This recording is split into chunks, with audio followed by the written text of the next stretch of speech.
El clamor de medianoche. Y tardándose el esposo, cabecearon todas y se durmieron. Y a la medianoche se oyó un clamor: aquí viene el esposo, salid a recibirle. Entonces todas aquellas vírgenes se levantaron y arreglaron sus lámparas. Mateo 25, 5-7. En el verano de 1844 los adventistas descubrieron el error cometido en su anterior cálculo de los periodos proféticos y llegaron a la conclusión correcta.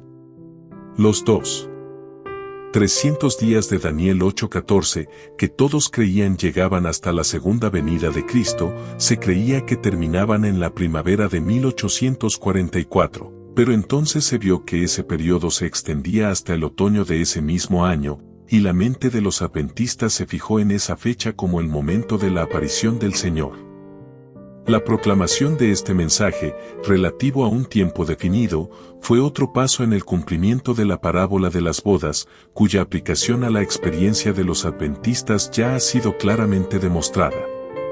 Así como en la parábola el clamor se oyó a medianoche anunciando la proximidad del esposo, lo mismo ocurrió en el cumplimiento, entre la primavera de 1844, cuando se supuso primeramente que terminarían los 300 días, y el otoño de 1844, cuando se verificó posteriormente que en efecto ocurriría.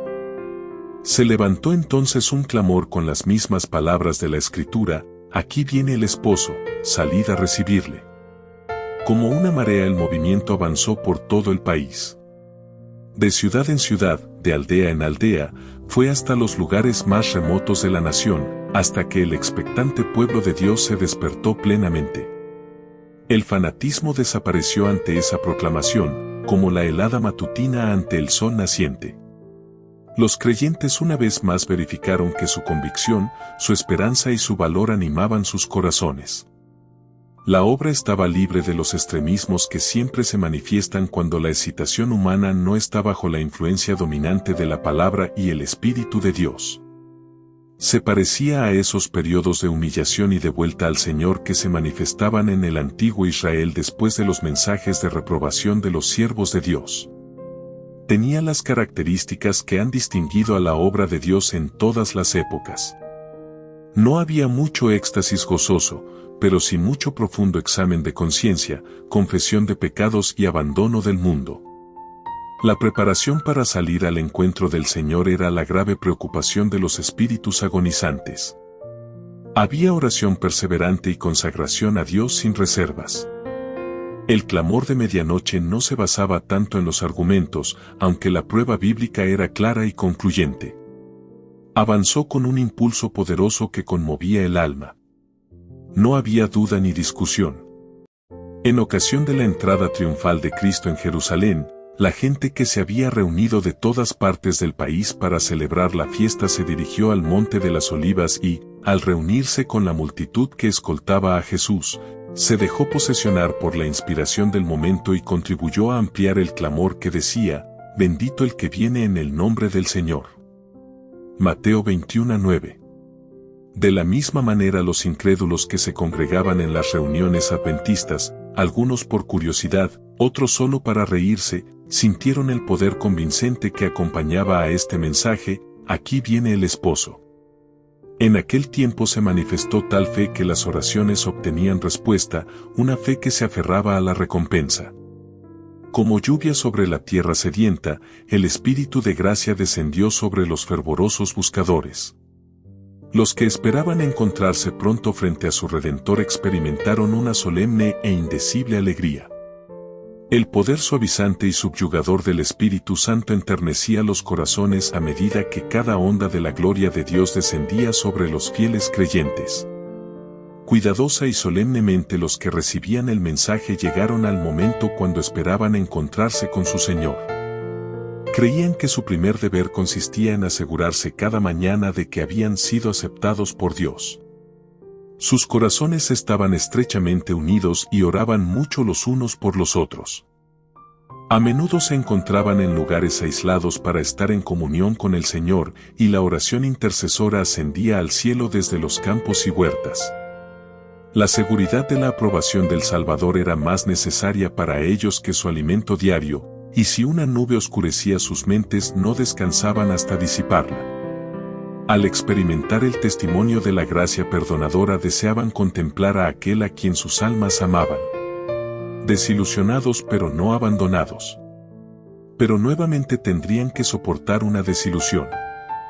El tiempo de espera pasó, y el Salvador no vino. Con inconmovible confianza habían esperado su venida, y ahora se sentían como María cuando al llegar a la tumba del Salvador y al encontrarla vacía exclamó: «Se han llevado a mi Señor, y no sé dónde le han puesto». Juan 20, 13. Un sentimiento de temor, un miedo de que el mensaje pudiera ser verdadero, sirvió por un tiempo para refrenar al mundo incrédulo. Cuando pasó el tiempo ese miedo no desapareció inmediatamente, no se atrevieron a manifestar su triunfo sobre los desilusionados, pero como no vieron señales de la ira de Dios, se recuperaron de sus temores y reiniciaron sus ataques y sus burlas. Una gran cantidad de los que había profesado creer en el pronto retorno del Señor renunció a su fe. Algunos, que habían tenido mucha confianza, se sintieron tan profundamente heridos en su orgullo que les parecía que lo mejor era huir del mundo. Como Jonás se quejaron de Dios y querían morir y no seguir viviendo. Los que habían basado su fe en las opiniones de los demás y no en la palabra del Señor, estaban igualmente dispuestos ahora a cambiar de opinión. Los burladores lograron que los débiles y cobardes se unieran a sus filas, y todos se juntaron para afirmar que ya no había motivos para temer ni esperar nada. El momento había pasado, el Señor no había venido, y el mundo seguiría como siempre por miles de años más. Los creyentes fervorosos y sinceros habían abandonado todo por Cristo y habían compartido su presencia como nunca antes. Como creían que habían dado el último mensaje de amonestación al mundo y esperaban que pronto serían recibidos para gozar de la compañía de su divino Maestro y los ángeles del cielo, se habían apartado en gran medida de la multitud incrédula. Con intenso anhelo habían orado: «Ven, Señor Jesús, ven pronto». Pero Él no había venido. Y ahora tener que aceptar la pesada carga nuevamente de los cuidados y perplejidades de la vida, y soportar las burlas de un mundo escarnecedor, era sin duda una prueba terrible de fe y paciencia. Sin embargo, esta desilusión no era tan grande como la que experimentaron los discípulos en ocasión del primer advenimiento de Cristo. Cuando Jesús entró triunfalmente en Jerusalén, sus seguidores creyeron que estaba a punto de ascender al trono de David y librar a Israel de sus opresores. Llenos de esperanza y gozo anticipado, competían unos con otros en rendir honores a su rey. Muchos, a su paso, tendían sus mantos como una alfombra, o extendían ante él frondosas ramas de palmera. En su entusiasmo y su alegría se unían en esta festiva aclamación: «Hosanna al Hijo de David».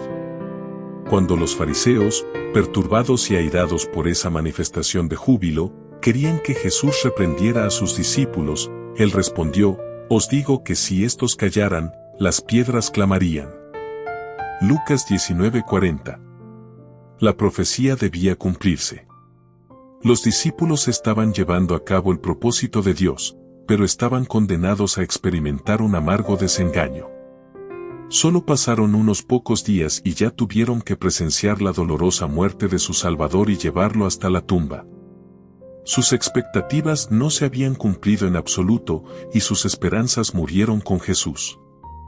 Solo cuando el Señor salió triunfante de la tumba pudieron darse cuenta de que todo había sido predicho por la profecía y que era necesario que Cristo padeciese y resucitase de los muertos. Hechos 17:3. De igual manera se cumplió la profecía en los mensajes del primer ángel y del segundo. Fueron dados en el momento preciso, y cumplieron la obra que Dios les había asignado. El mundo había estado observando con la esperanza de que si el momento pasaba y Cristo no venía, toda la estructura del adventismo se desmoronaría. Pero si bien es cierto muchos abandonaron su fe bajo la fuerte presión de la tentación, hubo algunos que permanecieron firmes. No podían descubrir ningún error en su cálculo de los periodos proféticos. Sus opositores más capaces no habían logrado que depusieran su actitud. A decir verdad, había habido una falla en relación con el acontecimiento esperado, pero ni siquiera eso podía sacudir su fe en la palabra de Dios. El Señor no abandonó a su pueblo, su espíritu siguió acompañando a los que no negaron temerariamente la luz que habían recibido, ni atacaron al movimiento adventista. El apóstol Pablo, al dirigir su mirada a través de las edades, escribió palabras de ánimo y advertencia para los fieles y expectantes probados en esa hora de crisis: no perdáis, pues, vuestra confianza, que tiene grande galardón, porque os es necesaria la paciencia, para que habiendo hecho la voluntad de Dios, obtengáis la promesa. Porque aún un poquito, y el que ha de venir vendrá, y no tardará. Mas el justo vivirá por fe, y si retrocediere, no agradará a mi alma. Pero nosotros no somos de los que retroceden para perdición, sino de los que tienen fe para preservación del alma. Hebreos 10, 35-39. Su única conducta segura consistía en conservar la luz que ya habían recibido de Dios, aferrarse firmemente a sus promesas y seguir escudriñando las Escrituras y esperar y velar pacientemente para recibir más luz.